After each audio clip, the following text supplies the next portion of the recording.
So I'm going to be doing a little bit more desensitizing with the rope. I just have it all folded up. I'm just going to present it to him. He comes forward to it and touches it, and I'm going to click and reinforce him for doing that. So I'm just going to present the rope and then feed. So I just really want to pair these two things with, or this thing with a good thing. So I want to pair the rope with food. Something good happens when he sees this rope. So I'm going to start with it all folded up and then present it, and then when he gets close to it, I'm going to click and reinforce. So present it, he touches it, click, and then reinforce. So same thing we've been doing with all the other objects. The hose, the saddle pad, all that. Same process. I'm just using it with a folded up rope.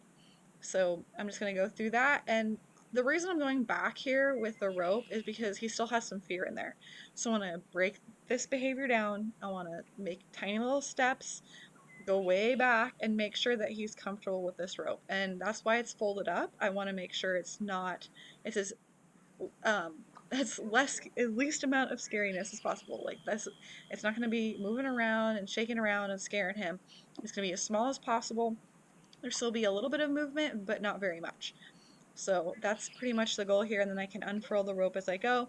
But I really want him to just build some confidence with the rope curled up. So I shouldn't have just walked away quite as quickly as I did there.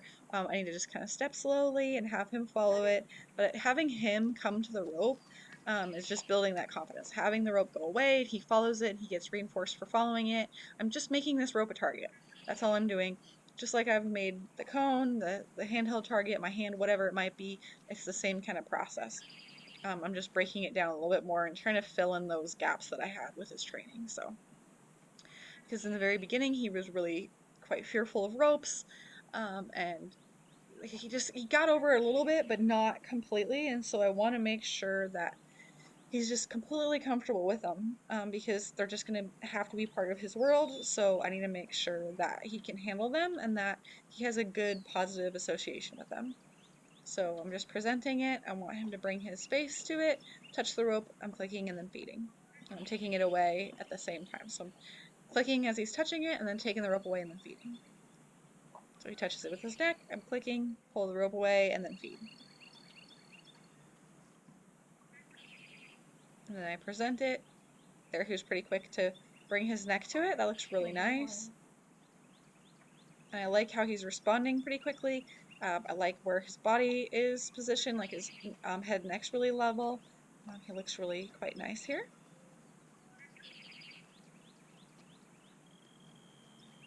So just like I did with other stuff, I let him touch it with his head and neck. And then once I get past that, then I'll start touching him with it. But now I'm just going to unfold the rope a little bit. Now it's a little bit scarier, so I'm just going to repeat that whole process, but with the rope a little bit longer.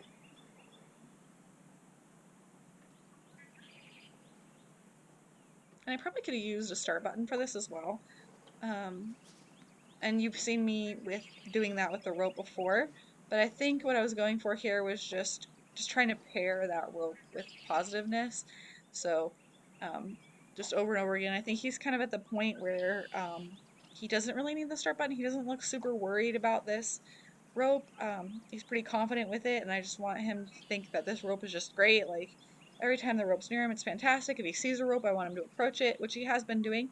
So that's what I'm really looking forward for here, is that he wants the rope to be near him. He's not afraid of it in any way. So I'll probably fast forward through this part where I'm on his other side.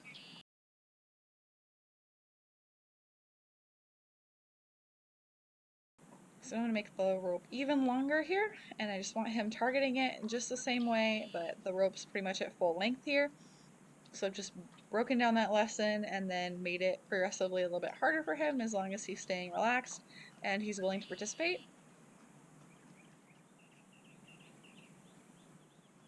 Just going to move the rope away from him. I do want him to follow it. Very nice.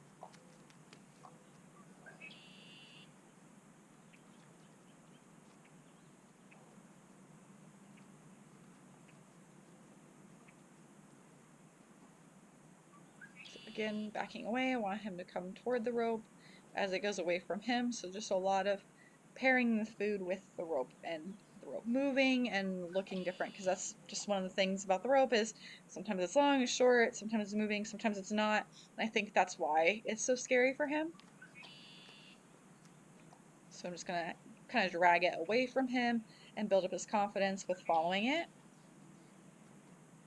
Very nice. And I just want this to be just another target. That's my goal here, is this rope is a target. And you've seen me do that before with like some leading and stuff, where the rope's kind of, when it's attached to his halter and it's like under his nose. That was a little scary for him in the beginning, so I just had him target it. And that worked really well. So then I'm just kind of doing the same thing here. Rope goes away, kind of follows it. This looks really nice. So hopefully he's getting a little bit braver about it and feeling better about the rope.